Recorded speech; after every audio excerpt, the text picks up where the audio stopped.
Welcome to H4G Reviews, where we take all of the H4G craziness, but penetrate it into the deepest depths of the game for a more complete experience. And we have a great one today. We have Super Mario World for the Super Nintendo. I suggested it because we're trying out a new format here, and I figured why not go back to the first game I ever beat, so that even though we don't know what we're doing as far as reviewing goes, we can at least play a game I know how to play. Yes, that's true. Kind of. You'll see.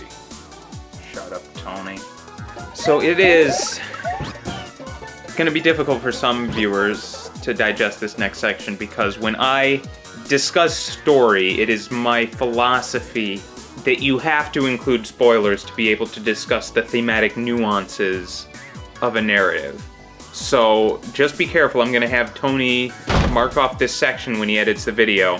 You can skip ahead to the rest of the video if you're not prepared for spoilers.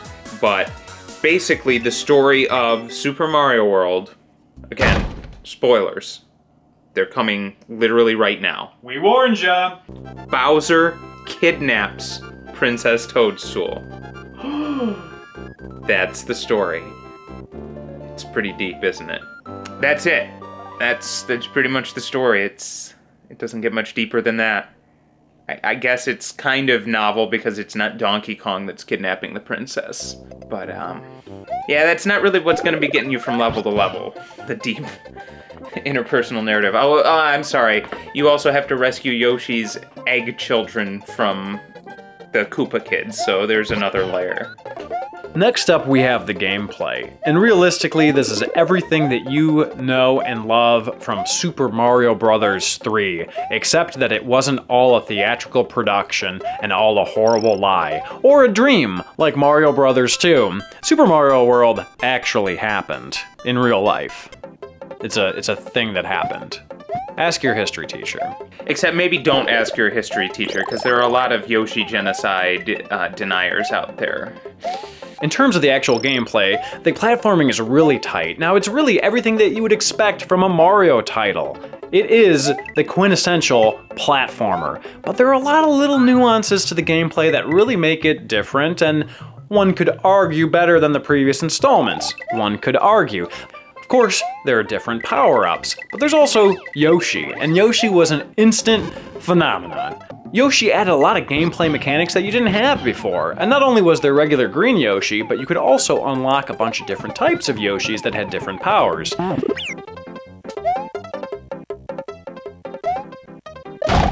Otherwise, there's a ton of variety in levels. There's your classic platforming levels, there's your scrolling in the sky levels, there's underground levels, and of course there's the dreaded, horrible underwater levels that Nintendo just keeps on putting in there. Just keeps on thinking we like it.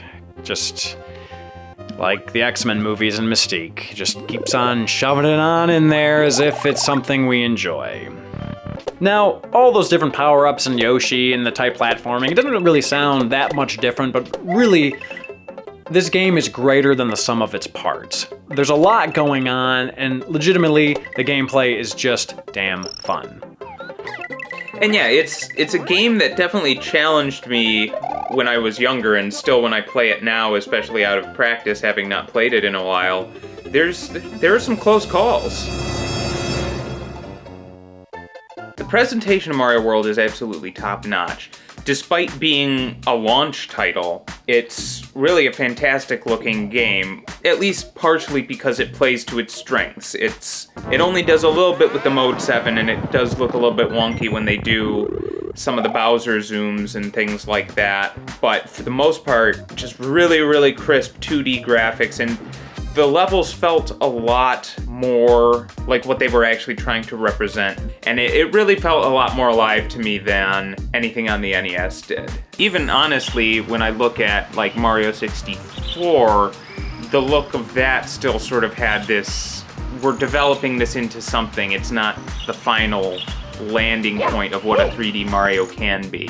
There's simple details that are lots of fun, like your ability to eat the fruit with Yoshi is a nice touch that just makes you feel more like you're a part of the world that you're roaming through, and less like everything is a foreground and a background and you're just sort of running through the middle. Beyond that, the game also has quite a few memorable tunes. There's some stinkers that I don't really keep in my head for too long, but for the most part, like the Forest of Illusion overworld theme is just an absolute classic. The bongos that get added to every track when you hop on Yoshi, just absolutely perfect touch.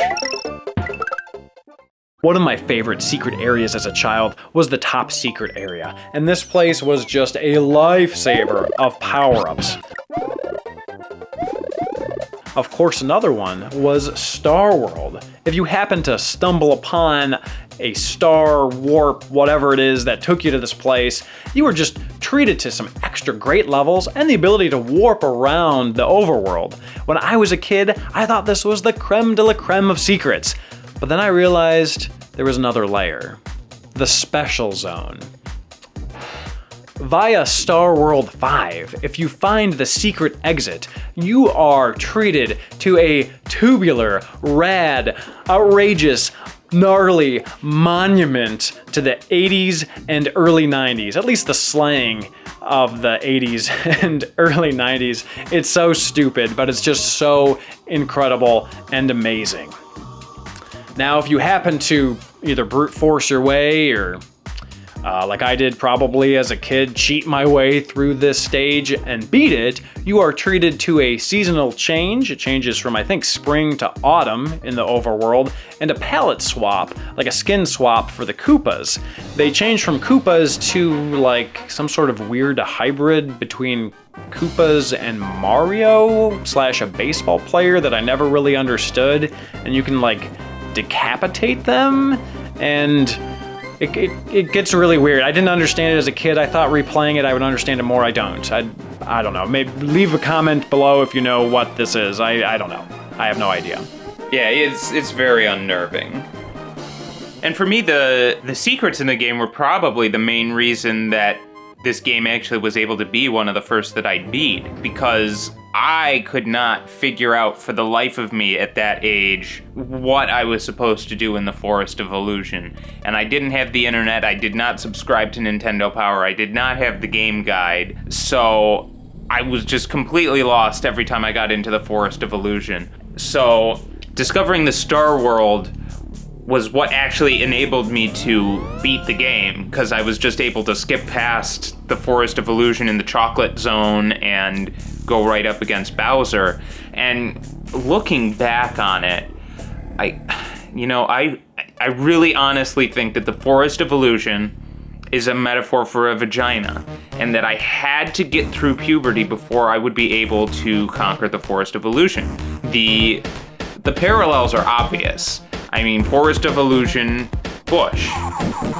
They're exactly the same thing. Illusion. I mean, if you've ever had sex with a vagina, how could it possibly spit out a baby? It's too tight. It's impossible. That's an illusion. But now that I've gone through puberty, I am able to conquer the Forest of Illusion, and I have been able to 100% Super Mario World as it deserved to be done.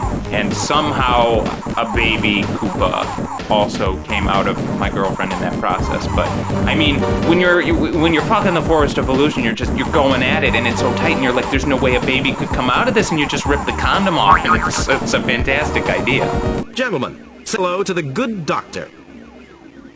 Nobody else was supposed to be here. Security could easily have noticed them without my verification. Look, stop complaining and get on with the job in hand. Then we can all go back to Axiom.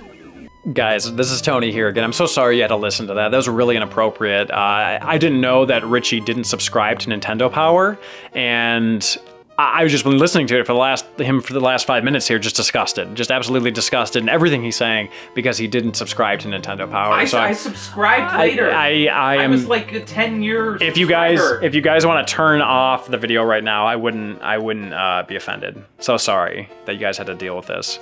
And one of the other neat things is that the secrets don't just stop at the end of the game. You have multiple paths that you can use in addition to like the Star World path to get to the front door of Bowser's Castle. You can also go an alternate route and go in through the back door and supersede about half of the castle and just stick to the business that really counts. So that was Super Mario World for the Super Nintendo. Richie, what would you rate this game? You know, I honestly think it's... Never mind the fact that it's like the first Mario game I legitimately played. I still think it's one of the best games in the series, up there with probably Mario 3 and Mario 64, Mario Galaxy. It's the top tier. It's top tier. I give it a 9.9 out of 10. Why not that extra 0.1? Water levels. Water levels. They have not been banned. No. And we need to ban water levels.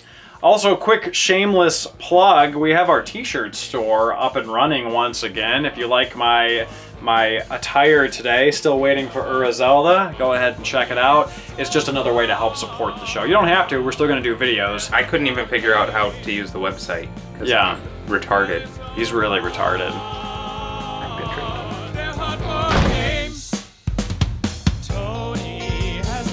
Thank you everybody for watching. If you liked this episode, you may like our episode on Super Mario's Wacky Worlds, which was a failed, unfinished beta sequel to Super Mario World, except it was supposed to come out for the Philips CDI. Very weird game, very weird, terrible system, but a very cool review. Check it out. You can click the card above. Otherwise, don't forget to subscribe, like us on Facebook and Twitter, and share the video. All of those things really help grow the show and help support the show. Thank you very much for watching again, and we will see you guys next time.